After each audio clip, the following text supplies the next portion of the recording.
Hello again. So now we're going to make the watermelon pickles. Alright, so we have the watermelon rind that we carved up, and I've got watermelon rind from about 5 watermelons here.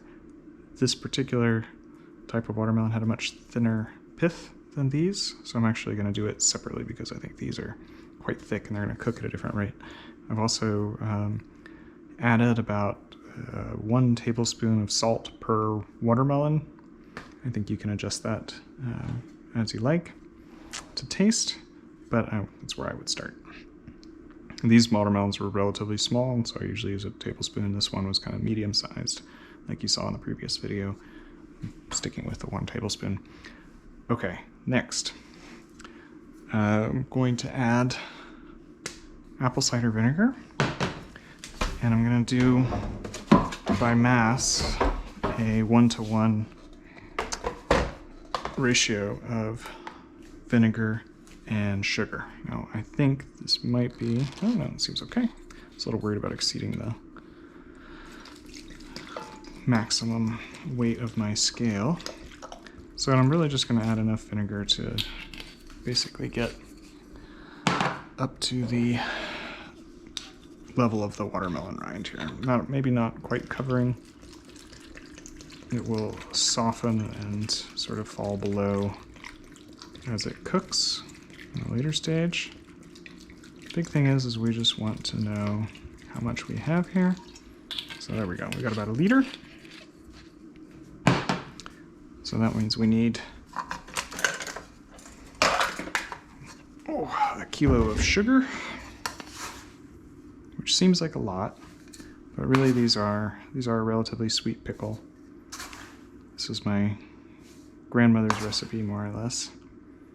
I've made some small alterations, but we've been really enjoying them, and since these are the last watermelons we're going to get this season, we're going to do a shelf-stable version. So I'm going to make at least 3 jars of shelf-stable pickles, because that's all the jars I have. And we'll do the rest as just some sort of fridge pickle. All right, there we go. Roughly 1-to-1. All right, and then to that, I'm going to add some allspice berries. I'd say maybe for a small watermelon, 4 or 5. So this is a slightly larger watermelon, so we'll put 1 stick of cinnamon for every jar you think you're gonna get. I'm probably gonna get 2 jars out of this. So we're gonna put 2 sticks in there. I like to leave 1 stick of cinnamon in the pickling jar. It looks nice. We'll put in 1 star anise. Star anise is pretty powerful stuff. And some cloves. So these are very Christmassy spices, but they work really well with this, I think. So that's like maybe 10 cloves or so. All right. And we're gonna take this, put it on the heat. I have to get some stuff off here. There we go. And bring that up to a boil. All right, we have them simmering now. And you can see the color starting to change. They're looking a little pale. I would still not say that these are translucent. I expect the other ones to be more translucent already. And the smell is pretty great, but please be careful. Don't put your face directly in there. It's vinegar. Waft a little bit if you want. You mostly pick up on the vinegar, a little bit of the spices. I think those spices really come out later though as they sit there in the jar and soak it in. Let's have a look at the thin ones here. All right, yeah, and this one you can really, I can smell the watermelon actually really coming across. Whew. I got hit in the face with a vinegar vapor there. You gotta be careful with that. It's not good for you. All right. So this pot is obviously over full, but we'll make it work. Yeah, so this one's also starting to look pale, but you can see some of these going a little bit translucent here, like this one, for example, where it's really, really thin, where the pith is really thin. And then I've also found that for some watermelons, and remember this is like 4 different watermelons here, you get a pith that looks a little bit like this. It's kind of glossy, almost like a silver skin or something, and that won't necessarily go totally transparent.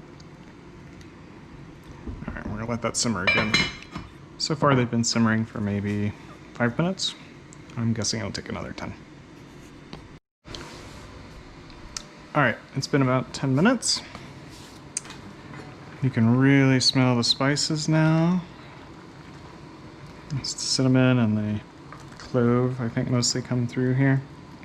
This is the color that I'm pretty much going for. So I don't expect these to get fully transparent, as thick as they are, but you can sort of see on these pieces here where towards the edges it's getting a little transparent. Plus, I don't like to cook them too much because I like them to be a bit crispy.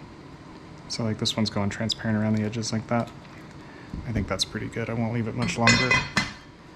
And this other set here, also looking good, much more transparent, you can see, but you can also see that silvery kind of thing going on that I was talking about. Right there. All right, so in the meantime, I've got the sous vide warming up, and I've got my jars ready to go, so you want to make sure they're clean. These are the Weck jars, or Weck. This is the German canning style, so they, you have the little gasket here and the clamps, and then we will put the pickles in here, leave about 1 centimeter at the top.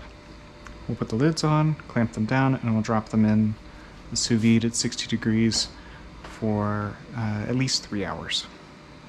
And that gives everything a chance to come up to that pasteurization temperature. But given the amount of sugar and acid and everything else in here, then nothing can live in there. So we've killed everything on the stove. We will put it in there, and then we will pasteurize the entire thing together. So we bring the temperature of the glass and everything, and all of the contents up to 60 degrees for plenty of time to make sure that everything is nice and dead, and they will be then shelf stable.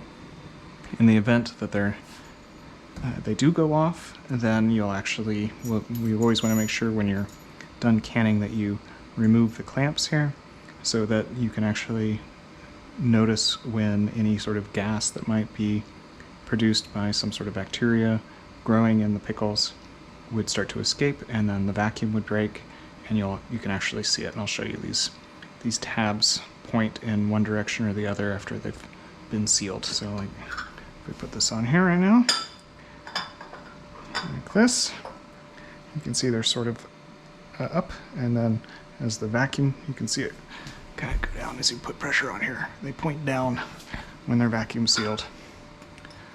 So it gives you a quick indicator on whether or not your pickles are still good. All right. So I think we're going to start with this guy here. Go ahead and turn the heat off, get the lid off. And we'll start loading up some of these jars here. All right. Now I think about the easiest way to do this is with a ladle or so. This is a relatively small ladle, which is nice because it fits perfectly in the jar. And you want to make sure not to grab too much of the liquid every time so that you can really pack in the watermelon. And when we find one of those cinnamon sticks in here, we'll sort of cram it in down the side. And we'll do that for each jar. So keep going here, just very careful. This is plenty hot. Make sure you're not hurting yourself. And you can see I'm kind of pushing them in there, especially because I've got so many this time. I'm really going to try to jam them in there. And then we'll use a stick to sort of find any air pockets. There's one of the cinnamon sticks. Let's get that down in there. All right. Get rid of any air pockets and make sure that we have enough of the pickling liquid in there as well.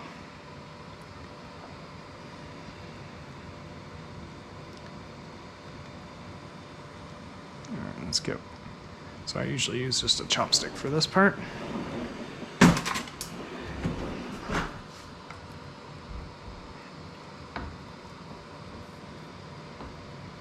I'm gonna put this on a plastic mat here. Silicone mat, I suppose. Alright, so we want to make sure there's not air pockets. You can sort of see the pickling liquid sometimes drop down. I'm going to try and push these in. And the nice thing about doing this in a sous vide like that at 60 degrees is that they don't overcook, and so they stay crispier. Plus it means a little bit less equipment that you have to buy. You don't have to buy a whole canning setup to do this way, this sort of low temperature pasteurization. I'll put a link to the Chef Steps article that describes this process. And they at least managed to convince me that it's safe, and we've eaten lots of pickles this way. We've had no problems. But as always, your mileage may vary. Anyway, so we put this on there, and then for each lid, 2 clamps. There we go. And then we drop it in the water. This water is also relatively hot, although for me at least, I can stand it for a few seconds. And I think we'll be good to go. Okay.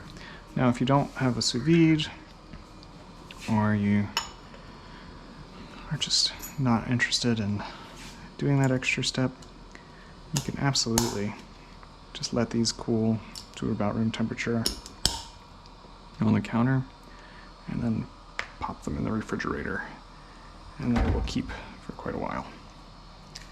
Okay, there we go. Let's get the lid on here.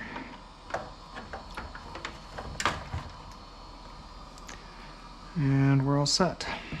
So I think my water level's a little high actually. Let's get that fixed.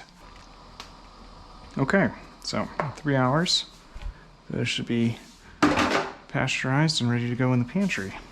And these guys are gonna go in the fridge.